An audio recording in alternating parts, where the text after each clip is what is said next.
Hello, good morning to all of students. I wish you will be happy at your home and be healthy and safe from corona disease. बहुत से लड़कियों ने कल मैंने एक प्रश्न पूछा था, उसका आंसर दिया है। आंसर उनका सही है, चाहे उन्होंने जनरल नॉलेज से लिया हो, टीवी देख के लिया हो, उनकी नॉलेज सही है। अब हम नेक्स्ट जो हमने चैप्टर कर रहे थे जल संसाधन, उससे आगे चलते हैं। और मैं ये उम्मीद भी करता हूँ कि आपने जो चैप्टर बताया गया था उसको अच्छी तरह से पढ़ लिया होगा। अब है बहुउद्देशीय नदी परियोजनाएं, very important point from the point of exam view. तो अब हम देखते हैं हम जल का संरक्षण और प्रबंध कैसे करें। पुरातत्व, वैज्ञानिक और ऐतिहासिक अभिलेख दस्तावेज हमें बताते हैं कि हमने प्राचीन काल में, यानी हमारी जो हिस्ट्री रही है वो कैसे थी। प्राचीन काल में सिंचाई के लिए पत्थरों और मलबे से बांध बनाए थे। जलाशय अर्थात तालाब या झीलों के तटबंध यानी किनारे, ताकि पानी इनसे बाहर ना निकले, और नहरों जैसी उत्कृष्ट जलीय कृतियाँ बनाई हैं, यानी जहाँ पर हम जल को रोक कर रख सकें। इसमें कोई आश्चर्य की बात नहीं है कि यह परिपाटियाँ आज भी ऐसी की ऐसी चल रही है, और अधिकतर नदियों के बेसिनों में बांध बनाए जाते हैं। बेसिन का मतलब यहाँ पर बहुत बड़ा एरिया से है जहाँ पर पानी को रोक कर रखा जाता है। नदियों का पानी रोक लिया जाता है और वहाँ पर बांध बना दिया जाता है। तो आज भी हम इसी प्रक्रिया से गुजर रहे हैं। ये प्रश्न नोट करना भी, प्राचीन भारत में जल को कैसे यूज किया जाता था खेती करने के उद्देश्य को ध्यान में रखते हुए। तो ईसा से 1 शताब्दी पहले, यानी जब ईसा मसीह का जन्म हुआ था उससे 100 साल पहले, इलाहाबाद के नज़दीक श्रृंगवेरा में गंगा नदी की बाढ़ के जल को संरक्षित करने के लिए एक उत्कृष्ट जल संग्रहण तंत्र बनाया गया था। चंद्रगुप्त मौर्य के समय बड़े स्तर पर बांध, झील और सिंचाई तंत्रों का निर्माण कराया गया। कलिंग उड़ीसा में, जहाँ पर सम्राट अशोक ने राज किया था। नागार्जुन कोंडा आंध्र प्रदेश, कैन्नूर कर्नाटक और कोल्हापुर महाराष्ट्र में एक से एक बढ़िया सिंचाई तंत्र होने के सबूत मिले हैं। अपने समय की सबसे बड़ी कृत्रिम झीलों में से एक भोपाल झील 11वीं शताब्दी में बनाई गई। 14वीं शताब्दी में इल्तुतमिश ने दिल्ली में सेरी फोर्ट क्षेत्र में जल की सप्लाई के लिए हौज खास का मतलब यही है, एक विशेष रूप से तालाब बनवाया था। तो ये सारी बातें बहुत प्राचीन समय से चलती आ रही हैं और आज भी इनका जो महत्व है वह वैसा का वैसा ही है। अब ये हीराकुंड बांध है, दिखा रखा है। अब हीराकुंड बांध को समझने से पहले आप ये देखिए बांध है क्या। ये कई बार बोर्ड एग्जाम में पूछा गया है, बांध किसे कहते हैं और वे हमें जल संरक्षण और प्रबंधन में कैसे सहायता करता है बांध। तो परंपरागत बांध के द्वारा नदियों में प्रवाहित जल और वर्षा द्वारा प्राप्त जल को जमा करके उसका उपयोग खेतों की सिंचाई के लिए किसानों द्वारा किया जाता है। यानी प्राचीन काल में बांध के द्वारा बांध बना देते थे हम, तो बहते हुए जल को और वर्षा का जो पानी था उसको रोक लिया जाता था और फिर उसका प्रयोग किया जाता था किसानों द्वारा सिंचाई के लिए। आजकल सिर्फ बांध सिंचाई के लिए नहीं बनाए जाते, ये बात इम्पोर्टेंट है भी। आज केवल बांधों का प्रयोग सिंचाई के लिए नहीं बनाया जाता, अपितु इसका उद्देश्य है बिजली उत्पादन अर्थात विद्युत उत्पादन, घरेलू और औद्योगिक उपयोग, जल आपूर्ति, बाढ़ नियंत्रण, मनोरंजन, आंतरिक नौचालन का मतलब नौका चलाना पानी के अंदर, और मछली पालन भी है। इसलिए बांधों को बहुउद्देशीय परियोजना भी कहा जाता है। प्रश्न ये इम्पोर्टेंट है, बहुउद्देशीय परियोजनाओं से आप क्या समझते हैं? जहाँ पर हमारी एक योजना से हमारे बहुत सारे उद्देश्य पूरे हो जाते हैं। जैसे ये बताया है, बांध बना दिया, केवल सिंचाई के लिए यूज़ नहीं किया जाता और अन्य कार्यों के लिए भी यूज़ किया जाता है, तो ये बहुउद्देशीय होगा। यहाँ एकत्रित जल को अनेक उपयोग किए जा सकते हैं। उदाहरण के तौर पर सतलुज व्यास बेसिन में भाखड़ा नंगल परियोजना जल विद्युत और सिंचाई दोनों के काम आती है। यानी भाखड़ा नंगल बांध जो बनाया गया है सतलुज पर, वो सिंचाई के लिए भी और बिजली के लिए भी यूज किया जाता है। इसी प्रकार महानदी में हीराकुंड बांध बनाया गया है, ये भी अच्छा एग्जाम्पल है बहुउद्देशीय परियोजना का। तो आपको पता होना चाहिए हीराकुंड बांध कहाँ पे है, उड़ीसा में है, महानदी पर बनाया गया है। तो ये छोटी छोटी बातें हैं। तो ये बांध की परिभाषा दिखा रखी है अभी। तो यहाँ पर अब बांध को रोक देने से, बांध बना देने से क्या क्या समस्या आती हैं वो देखना। बांध बहते जल को रोकने, दिशा देने या बहाव कम करने के लिए खड़ी की गई बाधा है, जो आमतौर पर जलाशय, झील अथवा जल भरण बनाती है।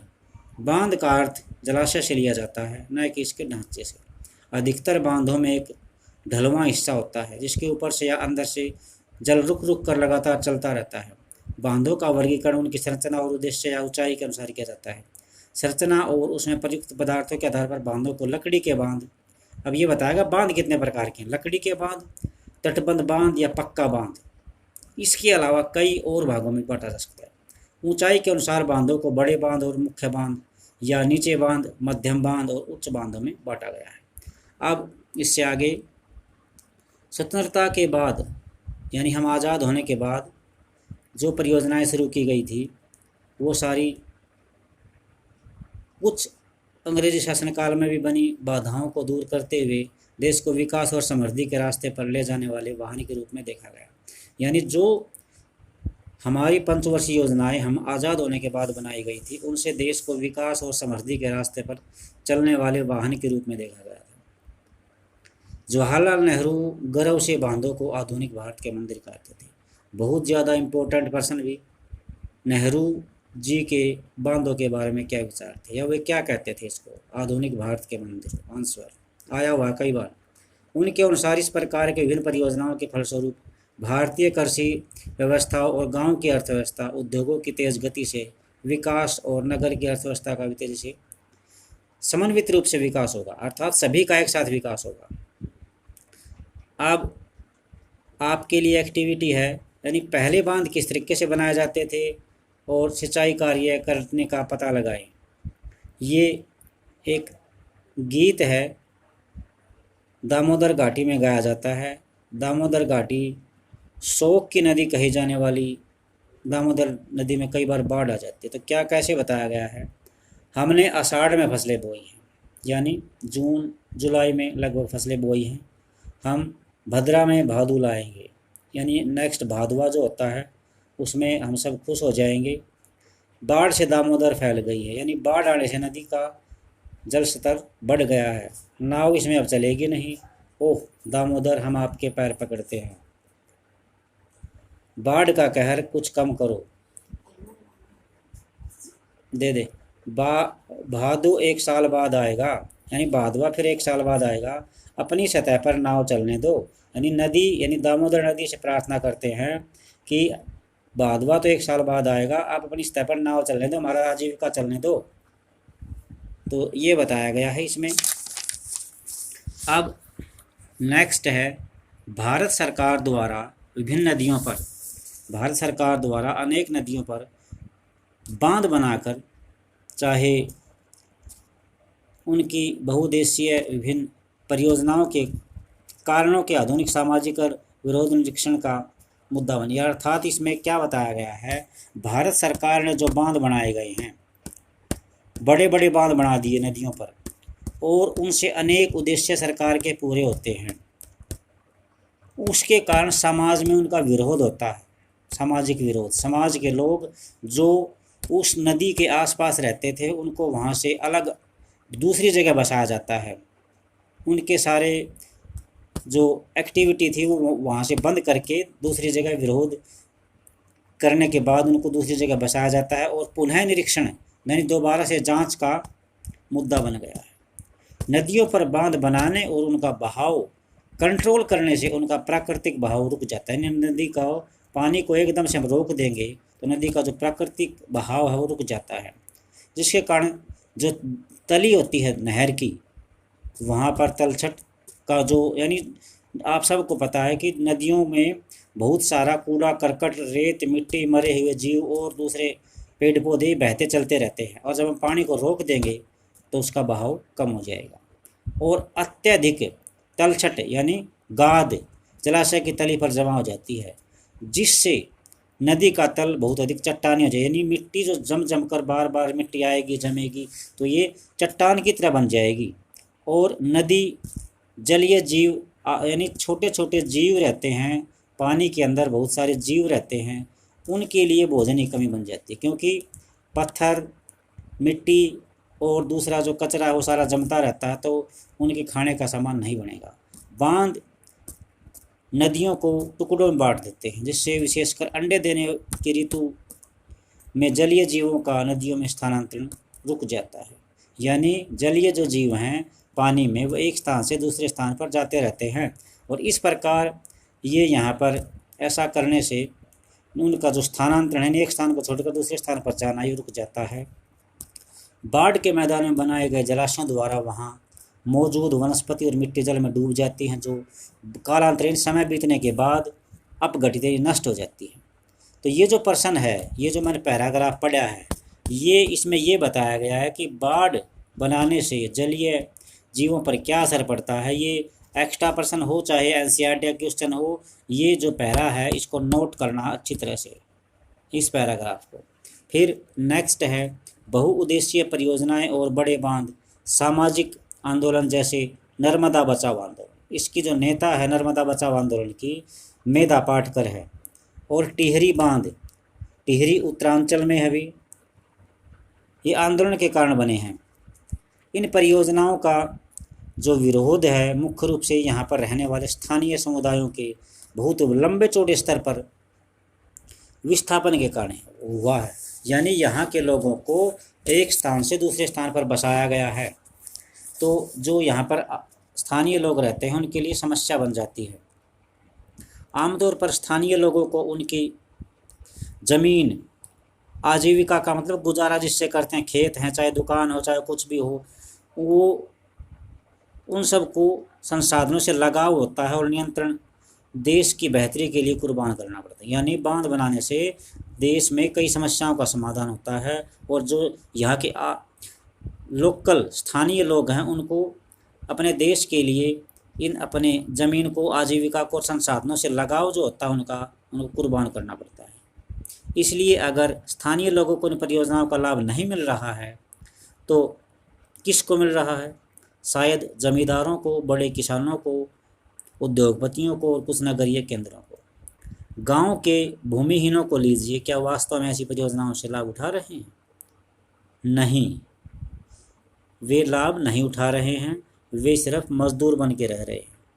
अब नर्मदा बचाओ आंदोलन जो गैर सरकारी संगठन था, एनजीओ होता है, एन का मतलब नॉन, जी का मतलब गवर्नमेंट ऑर्गेनाइजेशन, ओ से ऑर्गेनाइजेशन, यानी नॉन गवर्नमेंट ऑर्गेनाइजेशन एनजीओ।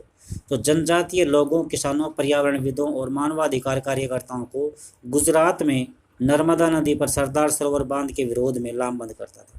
यानी नर्मदा बचाओ आंदोलन जो गुजरात में चला था, ये उन लोगों को इकट्ठा करता है, उन लोगों के विरोध स्वरूप को सबके सामने लाता है, जो जनजातीय लोग थे, किसान थे, पर्यावरण विरुद्ध, इनके सामने लाता है।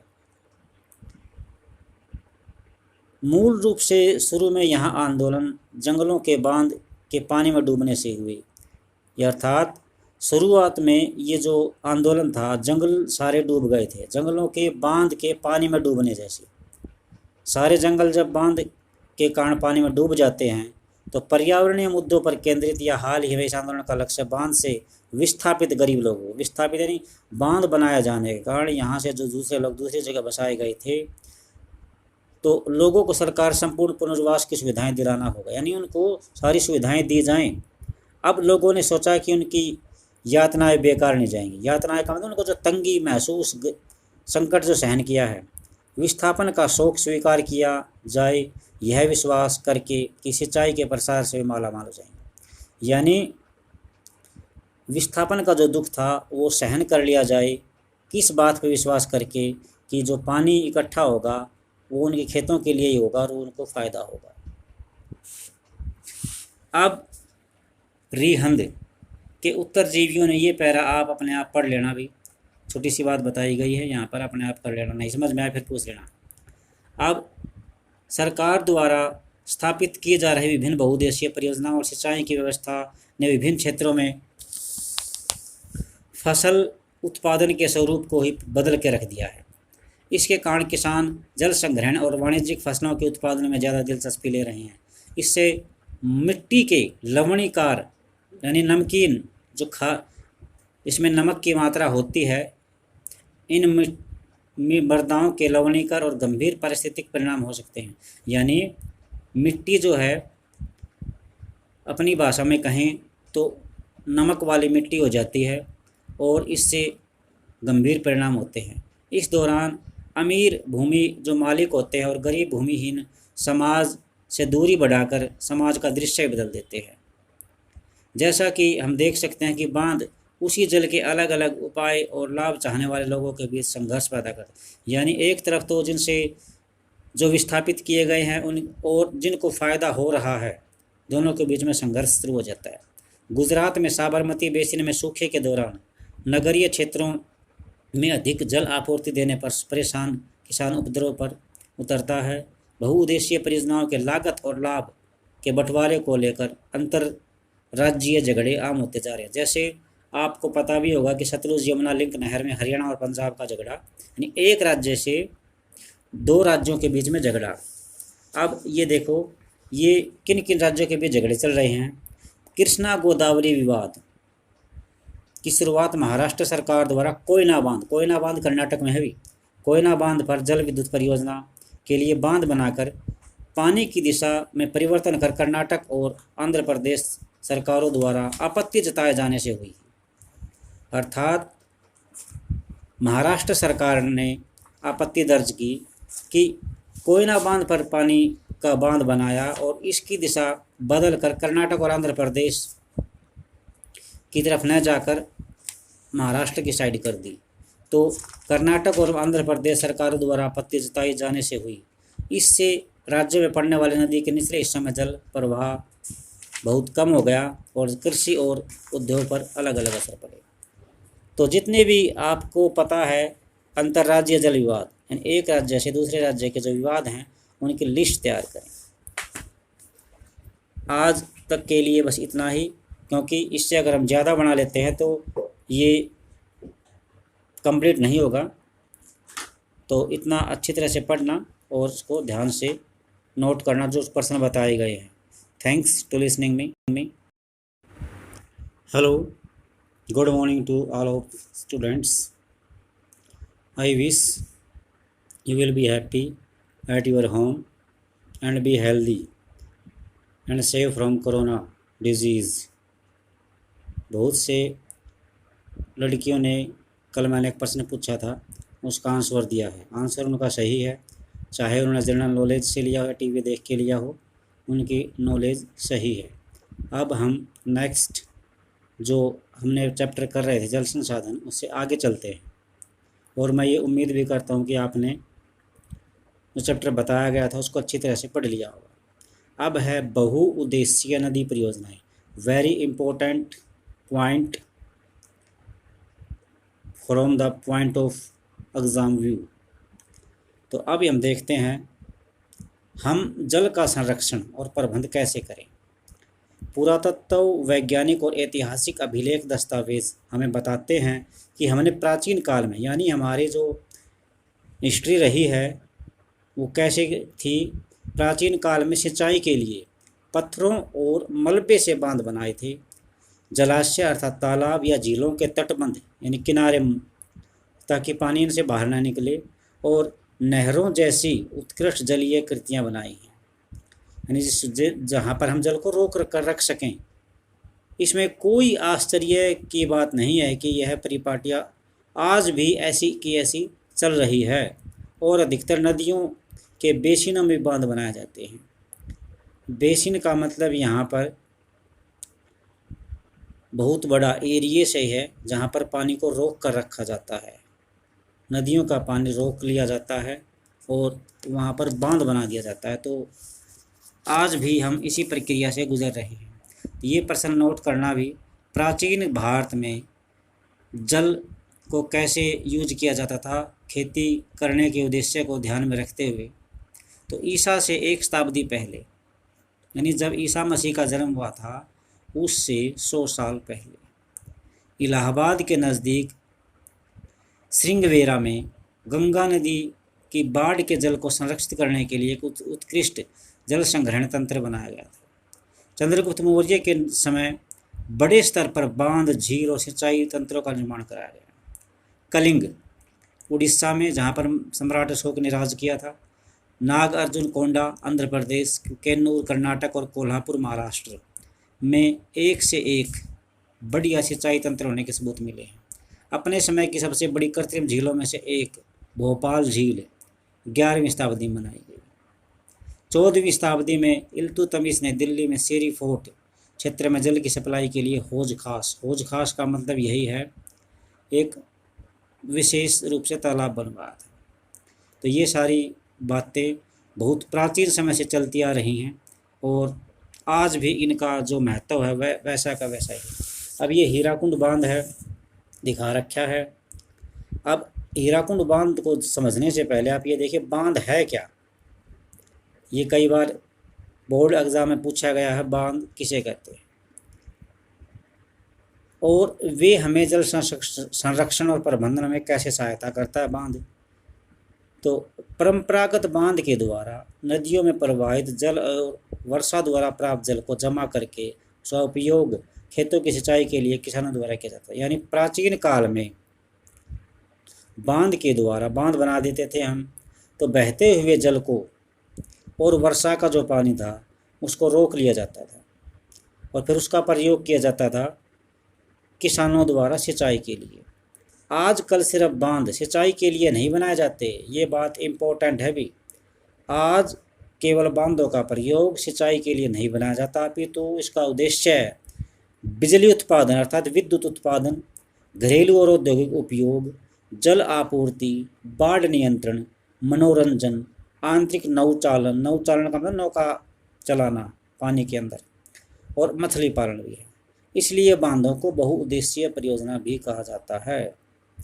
प्रश्न ये इम्पोर्टेंट है, बहुउद्देशीय परियोजनाओं से आप क्या समझते हैं? जहाँ पर हमारी एक योजना से हमारे बहुत सारे उद्देश्य पूरे हो जाते हैं। जैसे ये बताया है, बांध बना दिया, केवल सिंचाई के लिए यूज़ नहीं किया जाता और अन्य कार्यों के लिए भी यूज़ किया जाता है, तो ये बहुउद्देशीय होगा। यहाँ एकत्रित जल को अनेक उपयोग किए जा सकते हैं। उदाहरण के तौर पर सतलुज व्यास बेसिन में भाखड़ा नंगल परियोजना जल विद्युत और सिंचाई दोनों के काम आती हैं। यानी भाखड़ा नंगल बांध जो बनाया गया है सतलुज पर, वो सिंचाई के लिए भी और बिजली के लिए भी यूज़ किया जाता है। इसी प्रकार महानदी में हीराकुंड बांध बनाया गया है, ये भी अच्छा एग्जाम्पल है बहुउद्देशीय परियोजना का। तो आपको पता होना चाहिए हीराकुंड बांध कहाँ पे है, उड़ीसा में है, महानदी पर बनाया गया है। तो ये छोटी छोटी बातें हैं। तो ये बांध की परिभाषा दिखा रखी है अभी। तो यहाँ पर अब बांध को रोक देने से, बांध बना देने से क्या क्या समस्या आती हैं वो देखना। बांध बहते जल को रोकने, दिशा देने या बहाव कम करने के लिए खड़ी की गई बाधा है, जो आमतौर पर जलाशय, झील अथवा जल भरण बनाती है। बांध का अर्थ जलाशय से लिया जाता है, न कि इसके ढांचे से। अधिकतर बांधों में एक ढलवां हिस्सा होता है जिसके ऊपर से या अंदर से जल रुक रुक कर लगातार चलता रहता है। बांधों का वर्गीकरण उनकी संरचना और उद्देश्य या ऊंचाई के अनुसार किया जाता है। संरचना और उसमें प्रयुक्त पदार्थों के आधार पर बांधों को लकड़ी के बांध, अब ये बताएगा बांध कितने प्रकार के हैं, लकड़ी के बांध, तटबंध बांध या पक्का बांध। इसके अलावा कई और भागों में बांटा जा सकता है। ऊंचाई के अनुसार बांधों को बड़े बांध और मुख्य बांध या नीचे बांध, मध्यम बांध और उच्च बांधों में बांटा गया है। अब इससे आगे स्वतंत्रता के बाद, यानी हम आज़ाद होने के बाद जो परियोजनाएं शुरू की गई थी वो सारी कुछ अंग्रेजी शासनकाल में भी बनी बाधाओं को दूर करते हुए देश को विकास और समृद्धि के रास्ते पर ले जाने वाले वाहन के रूप में देखा गया। यानी जो हमारी पंचवर्षीय योजनाएं हम आज़ाद होने के बाद बनाई गई थी, उनसे देश को विकास और समृद्धि के रास्ते पर चलने वाले वाहन के रूप में देखा गया था। जवाहरलाल नेहरू गर्व से बांधों को आधुनिक भारत के मंदिर कहते थे। बहुत ज़्यादा इम्पोर्टेंट पर्सन भी नेहरू जी के बांधों के बारे में क्या विचार थे, या वे क्या कहते थे इसको आधुनिक भारत के मंदिर। आंसर आया हुआ कई बार। उनके अनुसार इस प्रकार के विभिन्न परियोजनाओं के फलस्वरूप भारतीय कृषि व्यवस्था और गांव की अर्थव्यवस्था, उद्योगों की तेज गति से विकास और नगर की अर्थव्यवस्था का भी तेजी से समन्वित रूप से विकास होगा, अर्थात सभी का एक साथ विकास होगा। अब आपके लिए एक्टिविटी है, यानी पहले बांध किस तरीके से बनाए जाते थे और सिंचाई कार्य करने का पता लगाएं। ये एक गीत है, दामोदर घाटी में गाया जाता है।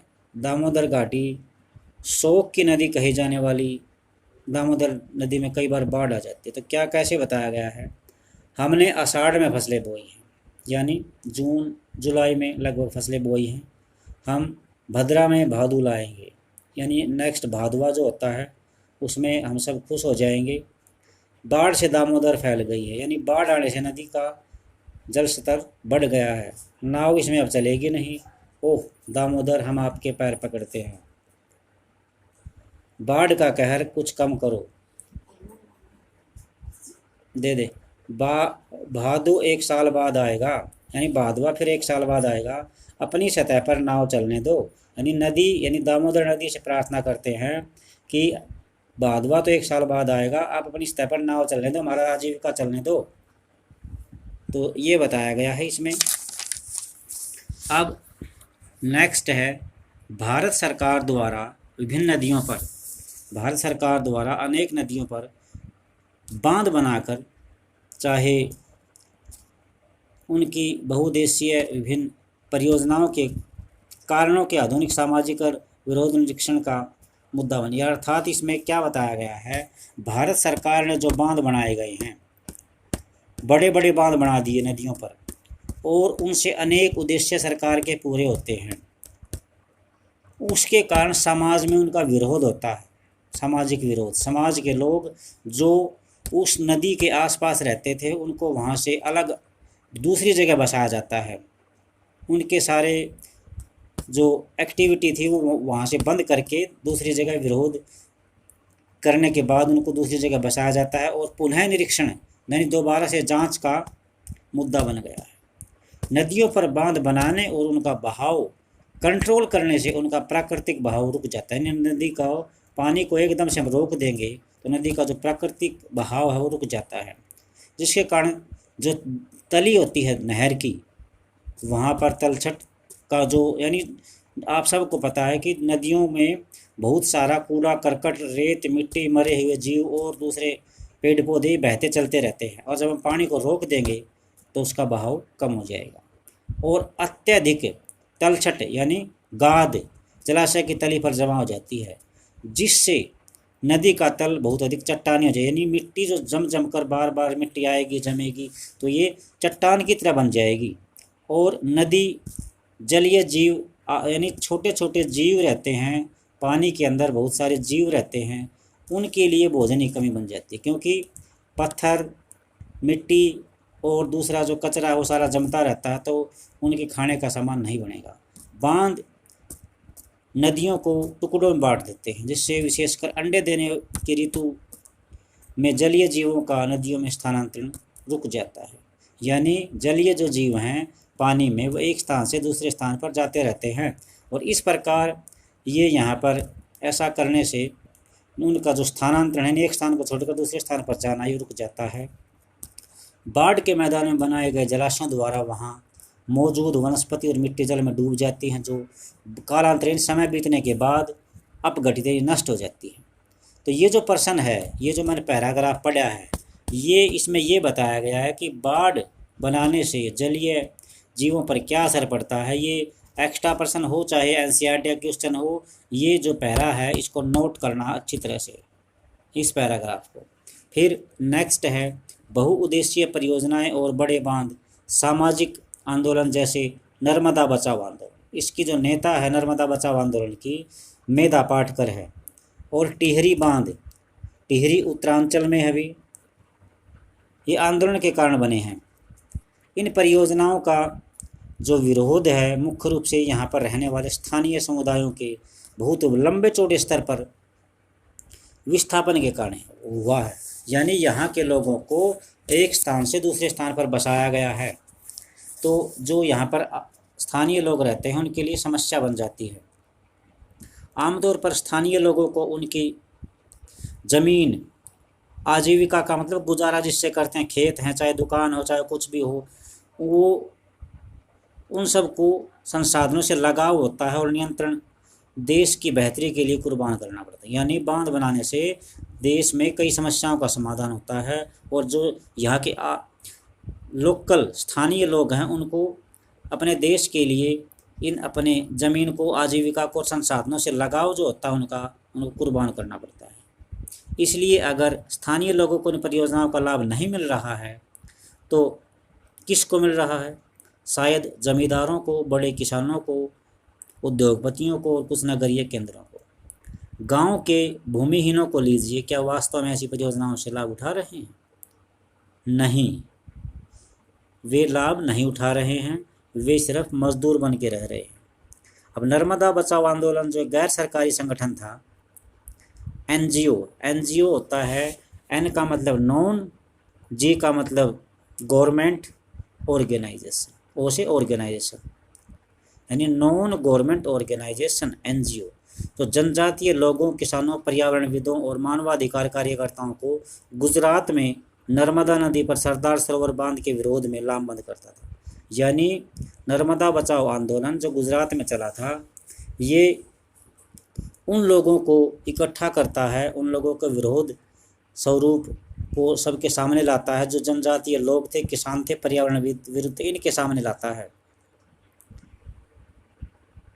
मूल रूप से शुरू में यहाँ आंदोलन जंगलों के बांध के पानी में डूबने से हुई, अर्थात शुरुआत में ये जो आंदोलन था, जंगल सारे डूब गए थे, जंगलों के बांध के पानी में डूबने जैसे। सारे जंगल जब बांध के कारण पानी में डूब जाते हैं तो पर्यावरणीय मुद्दों पर केंद्रित या हाल ही में इस आंदोलन का लक्ष्य बांध से विस्थापित गरीब लोगों, विस्थापित यानी बांध बनाया जाने के कारण यहाँ से जो दूसरे लोग दूसरी जगह बसाए गए थे, तो लोगों को सरकार संपूर्ण पुनर्वास की सुविधाएं दिलाना होगा, यानी उनको सारी सुविधाएं दी जाएं। अब लोगों ने सोचा कि उनकी यातनाएं बेकार नहीं जाएंगी। यातनाएं का मतलब उनको जो तंगी महसूस, संकट जो सहन किया है, विस्थापन का शोक स्वीकार किया जाए, यह विश्वास करके कि सिंचाई के प्रसार से माला माल हो जाएंगे। यानी विस्थापन का जो दुख था वो सहन कर लिया जाए, किस बात पर विश्वास करके कि जो पानी इकट्ठा होगा वो उनके खेतों के लिए ही होगा और उनको फ़ायदा होगा। अब रिहंद के उत्तरजीवियों ने ये पैरा आप अपने आप पढ़ लेना, भी छोटी सी बात बताई गई है यहाँ पर, अपने आप कर लेना, नहीं समझ में आए फिर पूछ लेना।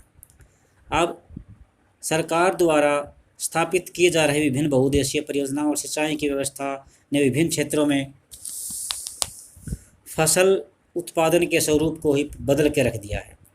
इसके कारण किसान जल संग्रहण और वाणिज्यिक फसलों के उत्पादन में ज़्यादा दिलचस्पी ले रहे हैं।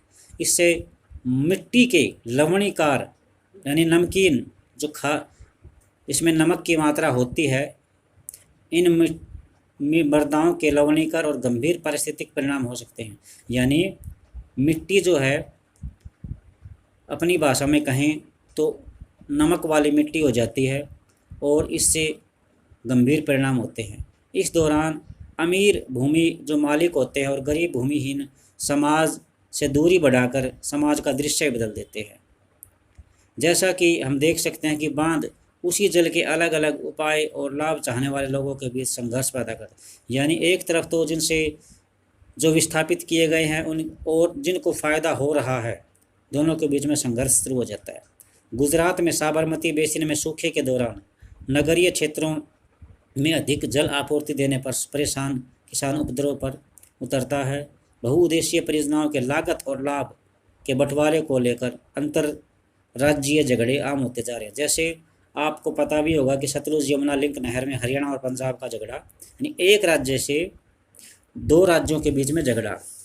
अब ये देखो, ये किन किन राज्यों के बीच झगड़े चल रहे हैं।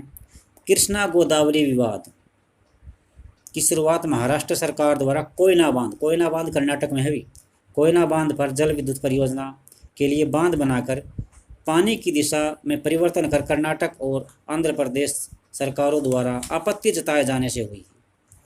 अर्थात महाराष्ट्र सरकार ने आपत्ति दर्ज की कि कोयना बांध पर पानी का बांध बनाया और इसकी दिशा बदल कर कर्नाटक और आंध्र प्रदेश की तरफ न जाकर महाराष्ट्र की साइड कर दी। तो कर्नाटक और आंध्र प्रदेश सरकारों द्वारा आपत्ति जताई जाने से हुई। इससे राज्य में पड़ने वाले नदी के निचले हिस्सों में जल प्रवाह बहुत कम हो गया और कृषि और उद्योग पर अलग अलग असर पड़े। तो जितने भी आपको पता है अंतर्राज्यीय जल विवाद, यानी एक राज्य से दूसरे राज्य के जो विवाद हैं उनकी लिस्ट तैयार करें। आज तक के लिए बस इतना ही, क्योंकि इससे अगर हम ज़्यादा बना लेते हैं तो ये कंप्लीट नहीं होगा। तो इतना अच्छी तरह से पढ़ना और उसको ध्यान से नोट करना जो प्रश्न बताए गए हैं। Thanks to listening me.